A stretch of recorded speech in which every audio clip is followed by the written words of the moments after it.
ಖಾಸಗಿ ಕಾಲೇಜು ದಂಧೆ ಭಾಗ 2 ಸರ್ MV ಕಾಲೇಜಿನ ಕರ್ಮಕಾಂಡದ ಮತ್ತೊಂದಷ್ಟು ದಾಖಲೆಗಳನ್ನು ನಾನು ನಿಮ್ಮ ಮುಂದೆ ಪ್ರಸ್ತುತವನ್ನು ಪಡಿಸ್ತೀನಿ ವೀಕ್ಷಕರೇ.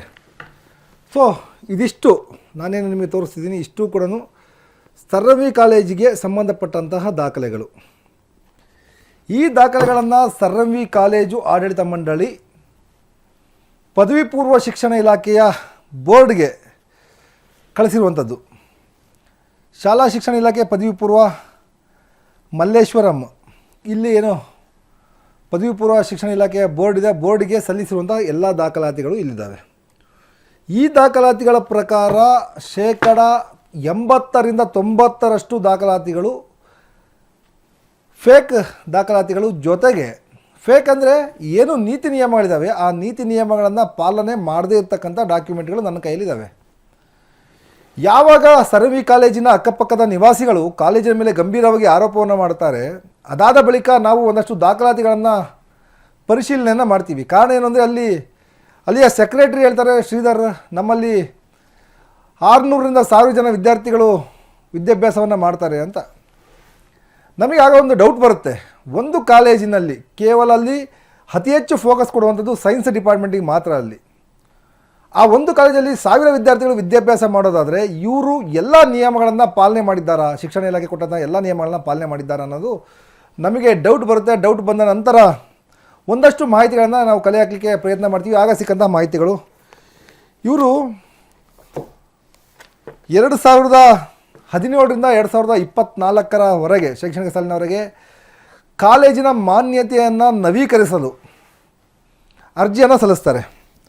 ಸೊ ಆ ಸಲ್ಲಿಸಿರುವಂಥ ಅರ್ಜಿಯ ಪ್ರತಿಯನ್ನು ನಾನು ನಿಮಗೆ ತೋರಿಸಿ ಹೋಗ್ತೀನಿ. ನನ್ನ ಮತ್ತೊಂದು ವಿಂಡೋದಲ್ಲಿ ಕೂಡ ಈ ಪ್ರತಿ ನಿಮಗೆ ಕಾಣ್ತಾ ಹೋಗುತ್ತೆ. ನಾನೇನು ಈ ದಾಖಲೆಗಳನ್ನು ಇಟ್ಕೊಂಡು ಅಲ್ಲಿಯ ಅವ್ಯವಸ್ಥೆಯ ಬಗ್ಗೆ, ಅಲ್ಲಿಯ ಕರ್ಮಕಾಂಡಗಳ ಬಗ್ಗೆ ನಾನು ನಿಮಗೆ ವಿವರಣೆಯನ್ನು ಕೊಡ್ತಾ ಹೋಗ್ತೀನಿ. ಆ ಎಲ್ಲ ಡಾಕ್ಯುಮೆಂಟ್ಗಳು ನನ್ನ ಮತ್ತೊಂದು ವಿಂಡೋದಲ್ಲಿ ತಮಗೆ ಕಾಣ್ತಾ ಇದೆ ಅಂತ ನಾನು ಭಾವಿಸ್ತೀನಿ. ಇಲ್ಲಿ ಮೊದಲನೇ ಮೇಜರ್ ಮಿಸ್ಟೇಕನ್ನು ನಾನು ನಿಮಗೆ ಹೇಳ್ತಾ ಹೋಗ್ತೀನಿ. ಕಾಲೇಜಿಗೆ ಸೈಕಲ್ ನಿಲ್ದಾಣ ಕನಿಷ್ಠ 100 ಬೈಸಿಕಲ್ ನಿಲ್ದಾಣ ಇರಬೇಕು ಅಂತೇಳಿ ಇಲ್ಲಿದೆ ಡಾಕ್ಯುಮೆಂಟಲ್ಲಿ. ಸೊ ಇಲ್ಲಿ ನಿಮಗೆ ಕಾಣ್ತಾ ಇದೆ, ಇದರಲ್ಲಿ ಕೊಡ್ತಾರೆ ಸೈಕಲ್ ನಿಲ್ದಾಣ ಕನಿಷ್ಠ 100 ಬೈಸಿಕಲ್ ನಿಲ್ಲಲು ಅವಕಾಶವಿರಬೇಕು ಅಂತ. ಇವರಲ್ಲಿ 00 ತೋರಿಸ್ತಾರೆ. ಮೆಜರ್ಮೆಂಟ್ ಎಷ್ಟು ಅಂತ ಗೊತ್ತಿಲ್ಲ, ಕೆಲವು ಒಂದಿದೆ ಅಂತೆ, ಆದರೆ ವಿಸ್ತೀರ್ಣ ಗೊತ್ತಿಲ್ಲ ಅಂತೇಳಿ 00 ತೋರಿಸ್ತಾರೆ. ಅಂದರೆ ಅಲ್ಲಿ ಪಾರ್ಕಿಂಗ್ ವ್ಯವಸ್ಥೆನೇ ಇಲ್ಲ ಅಂತ. ನಿಮಗೆ ಬೈಕು ಕಾರು ಬಿಟ್ಟುಬಿಡಿ ಹೋಗಲಿ, ಕನಿಷ್ಠ ಅಲ್ಲಿಯ ಕಾಲೇಜಿನ ವಿದ್ಯಾರ್ಥಿಗಳು ತರುವಂತಹ ಬೈಸಿಕಲಿಗೆ ಪಾರ್ಕಿಂಗ್ನ ವ್ಯವಸ್ಥೆ ಕಾಲೇಜಿನಲ್ಲಿ ಇಲ್ಲ. ಇನ್ನೊಂದು ಗಂಭೀರವಾದ ವಿಷಯವನ್ನು ನಾನು ಈ ಒಂದು ದಾಖಲೆಗಳ ಮುಖಾಂತರ ನಿಮಗೆ ತೋರಿಸ್ತಾ ಹೋಗ್ತೀನಿ. ಸೊ ಈಗಾಗಲೇ ಒಂದು ಡೆಪ್ಯೂಟಿ ಡೈರೆಕ್ಟರ್ ಶಿಕ್ಷಣ ಇಲಾಖೆ ಅವರು ಕೊಟ್ಟಂತಹ ಒಂದು ನೋಟಿಸ್ ಏನಿತ್ತು, ಅದರಲ್ಲಿ ಅವರು ಕೂಡ ಬರೆದಿದ್ರು ಆಟದ ಮೈದಾನ ಇಲ್ಲ ಅಂತೇಳಿ. ಇವರು ಕೂಡ ಇಲ್ಲ ಅಂತಂದೇಳಿ ಒಪ್ಕೊಂಡಿದ್ದಾರೆ. ಬೋರ್ಡಿಗೆ, ಎಜುಕೇಷನ್ ಬೋರ್ಡಿಗೆ ಏನು ಆನ್ಲೈನಲ್ಲಿ ಇವರು ಅರ್ಜಿಯನ್ನು ಹಾಕ್ತಾರೆ ನವೀಕರಿಸಲಿಕ್ಕೆ ಮಾನ್ಯತೆಯನ್ನು, ಅದರಲ್ಲಿ ಇವರು ಕೂಡ ನಮ್ಮಲ್ಲಿ ಆಟದ ಮೈದಾನ ಇಲ್ಲ ಅಂತೇಳಿ ಕೊಟ್ಟಿದ್ದಾರೆ. ಮೋರೋವರ್ ಇನ್ನೊಂದು, ಕಾಲೇಜಿನ ಕಟ್ಟಡ ಮತ್ತು ನಿವೇಶನಕ್ಕೆ ಕಾಂಪೌಂಡ್ ನಿರ್ಮಿಸಲಾಗಿದೆಯೇ, ಇದ್ದಲ್ಲಿ ಸಿಮೆಂಟ್ ಗೋಡೆ, ತಂತಿ ಬೇಲಿ ಅಥವಾ ಯಾವ ರೀತಿಯ ಕಾಂಪೌಂಡ್ ನಿರ್ಮಿಸಲಾಗಿದೆ. ಇವರು ಸಿಮೆಂಟ್ ವಾಲ್ ಅಂತ ಕೊಟ್ಟಿದ್ದಾರೆ. ಇಡೀ ಕಾಲೇಜಿಗೆ ಪ್ರತ್ಯೇಕವಾದ ಆವರಣ, ತಡೆಗೋಡೆ ಇಲ್ಲ. ಕಮರ್ಷಿಯಲ್ ಬಿಲ್ಡಿಂಗ್, ಅದು ಕಮರ್ಷಿಯಲ್ ಬಿಲ್ಡಿಂಗಲ್ಲಿ ಕಾಲೇಜು ನಿರ್ವಹಣೆ ಆಗ್ತಿರುವಂಥದ್ದು. ಅದಕ್ಕೆ ಪ್ರತ್ಯೇಕವಾಗಿ ಕಾಲೇಜಿನ ನಿವೇಶನಕ್ಕೆ ಅಥವಾ ಕಾಲೇಜಿನ ಕಟ್ಟಡಕ್ಕೆ ಕಾಂಪೌಂಡಿನ ವ್ಯವಸ್ಥೆ ಇಲ್ಲ. ಅಲ್ಲಿ ಇವರು ಇದೆ ಅಂತಂದೇಳಿ ಆನ್ಲೈನಲ್ಲಿ ಅರ್ಜಿ ಹಾಕಿದ್ದಾರೆ. ಜೊತೆಗೆ ಸಿಮೆಂಟ್ ವಾಲ್ ಇದೆ ಅಂತ ಹೇಳಿದ್ದಾರೆ. ಬಟ್ ನಮಗಂತೂ ಕಾಣಲಿಲ್ಲ, ನಾವು ಕಾಲೇಜನ್ನು ವಿಸಿಟ್ ಮಾಡೋ ಸಂದರ್ಭದಲ್ಲಿ ನಮಗಂತೂ ಕಾಣಲಿಲ್ಲ ಅದು ಎಲ್ಲಿದೆ ಅಂತಂದೇಳಿ. ಜೊತೆಗೆ ಮೇಜರ್ ಮಿಸ್ಟೇಕು ಆದರೂ ಕೂಡ ಯಾಕೆ ಅಧಿಕಾರಿಗಳು, ಅದರಲ್ಲೂ ಶಿಕ್ಷಣ ಇಲಾಖೆ ಇವರಿಗೆ ಅನುಮತಿಯನ್ನು ಕೊಡ್ತಾ ಬಂದಿದೆ ಇಲ್ಲಿವರೆಗೂ ಅಂತೇಳಿ ನನಗೆ ಗೊತ್ತಿಲ್ಲ. ಈ ಒಂದು ಅಂಶ ಗಂಭೀರವಾದ ಅಂಶ ಇದು. ಇದನ್ನು ನಾನು ಓದ್ತಾ ಹೋಗ್ತೀನಿ. ಮಾನ್ಯ ಸರ್ವೋಚ್ಚ ನ್ಯಾಯಾಲಯವು ರಿಟ್ ಅರ್ಜಿ ಸಿವಿಲ್ ಸಂಖ್ಯೆ 483/2004 ದಿನಾಂಕ 13/4/2009 ತೀರ್ಪು. ಸೊ 2009 ತೀರ್ಪನ್ನು ಎತ್ತಿಡಿದಿದೆ. ಶಾಲಾ ಕಾಲೇಜುಗಳ ಕಟ್ಟಡವು ಸುರಕ್ಷಿತ ಮತ್ತು ಎಲ್ಲ ಕೋನಗಳಿಂದ ಸುಭದ್ರವಾಗಿದೆ ಎಂದು ಮತ್ತು NCB national building code of ಇಂಡಿಯಾದಲ್ಲಿನ ಸುರಕ್ಷತಾ ನಿಬಂಧನೆಗಳ ಅನ್ವಯ ಕಟ್ಟಡವನ್ನು ನಿರ್ಮಿಸಲಾಗಿರುವುದು ಹಾಗೂ ಅಗ್ನಿಶಾಮಕ ಉಪಕರಣಗಳನ್ನು ಅಳವಡಿಸಿಕೊಂಡಿರುವ ಬಗ್ಗೆ ಸಕ್ಷಮ ಪ್ರಾಧಿಕಾರವು ನೀಡಿರುವ ಪೂರ್ಣ ಸಮಾಪನಾ ಪ್ರಮಾಣ ಪತ್ರವನ್ನು ಸಲ್ಲಿಸುವುದು. NOCಯನ್ನು ಕೊಡಬೇಕು. ಯಾವುದಿದು? ಸೊ ಇಲ್ಲಿ ಇದು ಪದವಿ ಪೂರ್ವ ಶಿಕ್ಷಣ ಇಲಾಖೆ ಕೊಟ್ಟಿರುವಂಥ ಆದೇಶ. ಯಾವುದೇ ಕಾಲೇಜು, ಶಾಲಾ ಕಾಲೇಜು ಈ ಒಂದು ನವೀಕರಣದ ಸಮಯದಲ್ಲಿ ಈ ಒಂದು ಅರ್ಜಿಯನ್ನು ಸಲ್ಲಿಸುವ ಸಂದರ್ಭದಲ್ಲಿ NOCಯನ್ನು ಕೊಡಬೇಕು. ನಾವು ಫೈರ್ ಆ್ಯಂಡ್ ಸೇಫ್ಟಿಯನ್ನು ಅಳವಡಿಸ್ಕೊಂಡಿದ್ದೀವಿ ಅಂತ ಹೇಳಿ ಕೊಡಬೇಕು. ಅದೇ ಕೊಟ್ಟಿಲ್ಲ. ಜೊತೆಗೆ ಬಿಲ್ಡಿಂಗ್ ಕಟ್ಟಡ ಸುರಕ್ಷತಾ ನಿಬಂಧನೆಗಳು ಅದು PWDಯಿಂದ ಕೊಟ್ಟಿದ್ದಾರೆ. ಅದು ಕೊಟ್ಟಿಲ್ಲ ಅಂತ ನಾನು ಹೇಳ್ತಾ ಇಲ್ಲ, ಅದು ಕೊಟ್ಟಿದ್ದಾರೆ. ಬಟ್ PWD ಇಂಜಿನಿಯರ್ಗಳು ಅದು ಯಾವ ರೀತಿಯಾಗಿ ಪರಿಶೀಲನೆ ಮಾಡಿದ್ದಾರೋ ನನಗಂತೂ ಗೊತ್ತಿಲ್ಲ. ಇದರಲ್ಲಿ ಏನಿದೆ, PWD ಇಂಜಿನಿಯರ್ ಕೊಟ್ಟಿರುವಂಥದ್ದು ಕಟ್ಟಡ ಸುರಕ್ಷಿತವಾಗಿದೆ ಅಂತ. ಆದರೆ ಆ ಕಟ್ಟಡದಲ್ಲಿ ಅಲ್ಲಿರುವಂಥ ಚದುರ ಮೀಟರ್ಗಳಲ್ಲಿ ಅಷ್ಟು ವಿದ್ಯಾರ್ಥಿಗಳು ಕೂರಲಿಕ್ಕೆ ಅದು ಯೋಗ್ಯವಾಗಿದೆಯಾ ಅನ್ನೋದ್ರ ಬಗ್ಗೆ ತನಿಖೆಯನ್ನು ಮಾಡಬೇಕಿತ್ತು. ಅದು ಪರಿಶೀಲನೆ ಮಾಡಿ ಸರ್ಟಿಫಿಕೇಟನ್ನು ಕೊಡಬೇಕಿತ್ತು. ಗೊತ್ತಿಲ್ಲ, PWD ಸರ್ಟಿಫಿಕೇಟನ್ನು ಕೊಟ್ಟಿದೆ. ಮೇನ್ ಉಲ್ಲಂಘನೆ ಆಗಿರುವಂಥದ್ದು ಇದು. ಒಂದು ಕಾಲೇಜು ಅಲ್ಲಿ ಲಕ್ಷಾಂತರ ರೂಪಾಯಿ ಫೀಸ್ಗಳನ್ನು ತೆಗೆದುಕೊಳ್ತಾರೆ. ಅವರ ಆಡಿಟಿಂಗ್ ರಿಪೋರ್ಟಲ್ಲಿ ಇಯರ್ಲಿ 10 ಕೋಟಿ, 12 ಕೋಟಿ, 15 ಕೋಟಿ ಟರ್ನ್ ಓವರ್ನ ತೋರಿಸ್ತಾ ಇದ್ದಾರೆ. ಅಂತಹ ಒಂದು ಕಾಲೇಜು ಕನಿಷ್ಠ ಸೌಕರ್ಯ ಅಂದರೆ ಕಾಲೇಜಿನಲ್ಲಿ ಏನಾದರೂ ಅವಘಡ ಆದಂಥ ಸಂದರ್ಭದಲ್ಲಿ ಯಾವುದು ಪ್ರಾಬ್ಲಮ್ ಆಗಬಾರ್ದು ಅನ್ನೋ ಕಾರಣಕ್ಕೋಸ್ಕರ ಸುಪ್ರೀಂ ಕೋರ್ಟ್ ಆದೇಶ ಇದಿರುವಂಥದ್ದು. ಯಾವುದೋ ಸ್ಥಳೀಯ ನ್ಯಾಯಾಲಯ ಕೊಟ್ಟಿರುವಂಥದ್ದಲ್ಲ. ಸ್ಥಳೀಯ ನ್ಯಾಯಾಲಯ ಕೊಟ್ಟರು ಅದನ್ನು ಪಾಲನೆ ಮಾಡಬೇಕಾದಂಥದ್ದು ಭಾರತೀಯ ನಾಗರಿಕರಿಗೆ ನಮ್ಮ ಕರ್ತವ್ಯ. ಆದರೆ ಇಷ್ಟು ದೊಡ್ಡ ಕಾಲೇಜನ್ನು ನಡೆಸ್ತಿರುವಂತಹ ಆಡಳಿತ ಮಂಡಳಿ ಇದುವರೆಗೂ ಕೂಡ ಅಲ್ಲಿ ಫೈರ್ ಆ್ಯಂಡ್ ಸೇಫ್ಟಿ ಮೆಜರ್ಮೆಂಟನ್ನು ತೆಗೆದುಕೊಂಡಿಲ್ಲ. ಯಾಕೆ ಅದು ಗಂಭೀರ ಅಂತಂದರೆ ವೀಕ್ಷಕರೇ, ನೀವು ಮತ್ತೊಂದು ವಿಂಡೋದಲ್ಲಿ ನೋಡ್ತಾ ಇದ್ದೀರಿ ಅನಿಸುತ್ತೆ. ಕಾಲೇಜಿನ ಕೆಳ ಮಹಡಿಯಲ್ಲಿ, ನೆಲ ಮಹಡಿ ಅಂತ ಏನು ಕರಿತೀವಿ, ಅಂಡರ್ಗ್ರೌಂಡ್ ಅಂತಂದೇಳಿ, ಅಲ್ಲಿ ಅಡುಗೆ ಮಾಡ್ತಾರೆ. ಅಲ್ಲಿ ಗ್ಯಾಸ್ ಸ್ಟವನ್ನು ಯೂಸ್ ಮಾಡ್ತಾರೆ. ಸುಪ್ರೀಂ ಕೋರ್ಟ್ ಕೊಟ್ಟಿರುವಂಥದ್ದೇನು, ನೀವು ಅಲ್ಲಿ ಅಡುಗೆ ಮಾಡ್ತಿರೋ ಬಿಡ್ತಿರೋ ಗೊತ್ತಿಲ್ಲಪ್ಪ, ಬಹು ಅಂತಸ್ತಿನ ಮಹಡಿ ಇದ್ದರೆ, ಅದರಲ್ಲೂ ವಿಶೇಷವಾಗಿ ಶಾಲಾ ಕಾಲೇಜುಗಳು ನಡೆಸುವಂತಹ ಬಹು ಅಂತಸ್ತಿನ ಕಟ್ಟಡ ಇದ್ದರೆ ನೀವು ಕಡ್ಡಾಯವಾಗಿ ಅಗ್ನಿಶಾಮಕ ಇಲಾಖೆಯಿಂದ ಮೆಜರ್ಮೆಂಟನ್ನು ಮಾಡಿಸಿ ಫೈರ್ ಆ್ಯಂಡ್ ಸೇಫ್ಟಿ ಪ್ರಿಕಾಷನರಿ ತೆಗೆದುಕೊಳ್ಬೇಕು ಅಂತೇಳಿ ಶಿಕ್ಷಣ ಇಲಾಖೆ ಕೂಡ ಹೇಳಿದೆ. ಜೊತೆಗೆ ಸುಪ್ರೀಂ ಕೋರ್ಟ್ನ ಆರ್ಡ್ರ್ ಇದೆ. ಈ ಒಂದು ಆರ್ಡ್ರನ್ನು ಉಲ್ಲಂಘನೆ ಮಾಡಿದೆ. ಆದರೆ ಇಲ್ಲಿ ಎಸ್ ಅಂತಂದೇಳಿ, ವೈ ಹೌದು ಎಸ್ ಅಂತಂದೇಳಿ ಒಪ್ಕೊಂಡಿದ್ದಾರೆ, ಇದೆ ಅಂತೇಳಿ. ಎಲ್ಲಿದೆ ಸ್ವಾಮಿ ನಿಮ್ಮ ಕಾಲೇಜಿನಲ್ಲಿ ಫೈರ್ ಆ್ಯಂಡ್ ಸೇಫ್ಟಿ? ಕೊನೆ ನೀವೇ ಬರಿತೀರಿ ಲಾಸ್ಟಿಗೆ ಒಂದು ಪತ್ರದಲ್ಲಿ, ಇಲ್ಲ ಅಳವಡಿಸ್ಕೊಳ್ತೀವಿ ಅಂತ ಬರಿತೀರಿ. ಅವರಿಗೆ ಒಂದು ನೀವು ಇದು ಕೊಡುವಂಥ ಸಂದರ್ಭದಲ್ಲಿ ಇಲ್ಲ ನಾವು ಅಳವಡಿಸ್ಕೊಡ್ತೀವಿ ಅಂತೇಳಿ ನಿಮ್ಮ ಒಂದು ಲೆಟರಲ್ಲಿ ಕೊಡ್ತೀರಿ. ಇಲ್ಲಿದೆ ಡಾಕ್ಯುಮೆಂಟು. ಆ ಡಾಕ್ಯುಮೆಂಟನ್ನು ನಾನು ನಿಮ್ಗೆ ತೋರಿಸ್ತಾ ಹೋಗ್ತೀನಿ.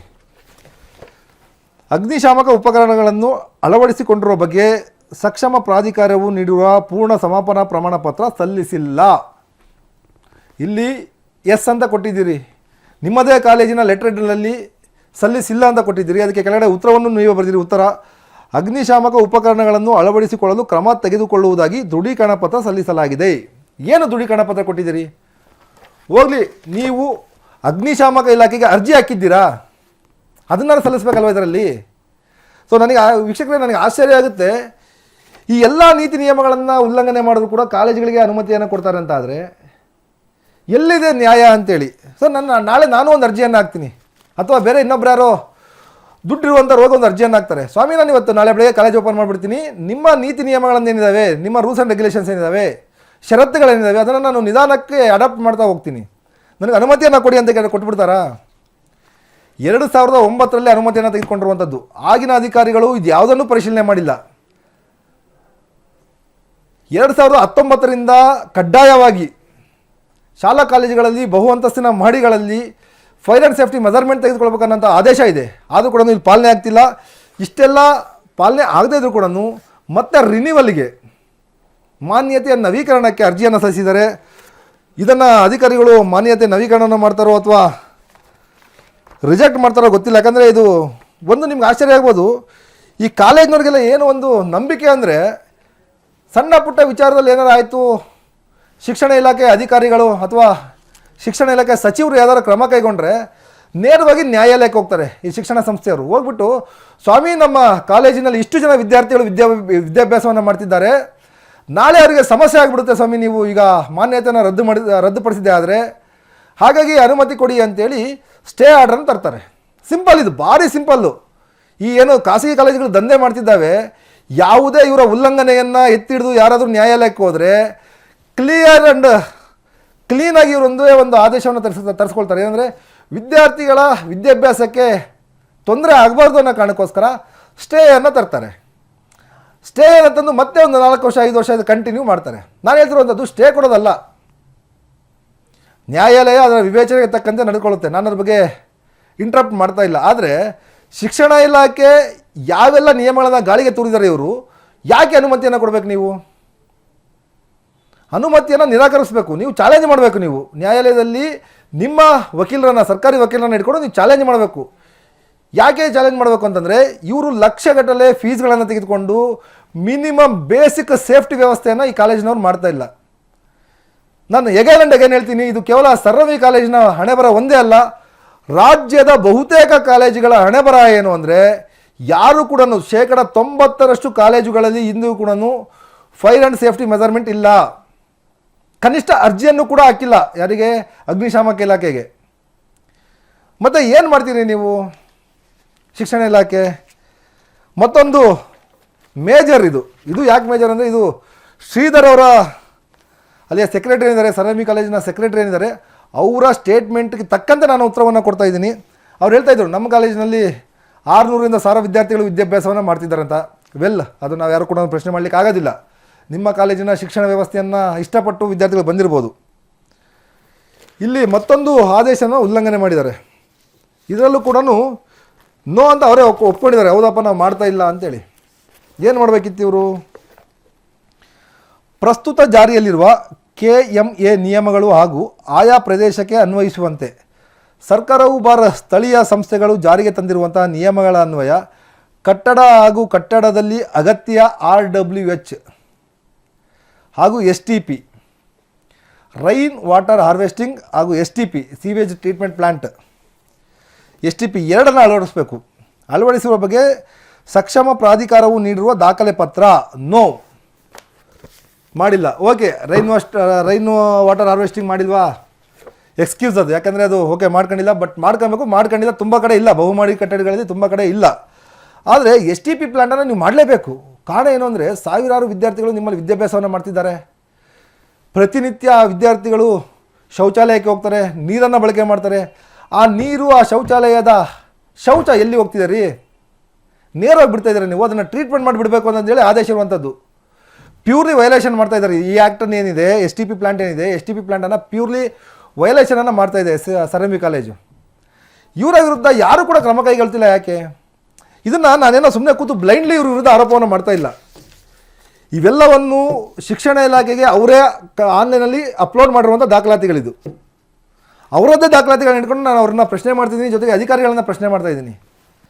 ಇನ್ಫ್ಯಾಕ್ಟ್ ಸ್ನೇಹಿತರೆ, ನಾನು ಡೆಪ್ಯೂಟಿ ಡೈರೆಕ್ಟರ್ನ ಮಾತಾಡ್ತಾ ಇದ್ದೆ ಹೀಗೆ, ಸರ್ ನನಗೊಂದು ರಿಯಾಕ್ಷನ್ ಬೇಕು ಸರ್ ಇದ್ರ ಬಗ್ಗೆ ಅಂತ. ಪಾಪ ಪುಣ್ಯಾತ್ಮ ಹೇಳಿದ್ರು, ಸರ್ ನಮಗೆ ಆರ್ಡ್ರ್ ಇದೆ ಸರ್, ಒಂದು ಸರ್ಕ್ಯುಲರ್ ತೋರಿಸಿದ್ರು ನನಗೆ. ನಾವು ಹೈಯರ್ ಅಥಾರಿಟಿಯ ಅನುಮತಿ ಇಲ್ಲದೆ ನಾವು ಯಾವುದೇ ಮಾಧ್ಯಮಕ್ಕೆ ಪ್ರತಿಕ್ರಿಯೆಯನ್ನು ಕೊಡುವಾಗಿಲ್ಲ ಸರ್, ದಯವಿಟ್ಟು ನನಗೆ ಕ್ಷಮಿಸಿ ಅಂತಂದೇಳಿ ತಮ್ಮ ಅಸಹಾಯಕತೆಯನ್ನು ಡೆಪ್ಯೂಟಿ ಡೈರೆಕ್ಟರ್ ತೋರಿಸ್ಕೊಳ್ತಾರೆ. ಹಾಗಂದ್ರೆ ನಾನು ಡೆಪ್ಯೂಟಿ ಡೈರೆಕ್ಟರ್ ಮೇಲೆ ಆರೋಪವನ್ನು ಮಾಡ್ತಾ ಇಲ್ಲ.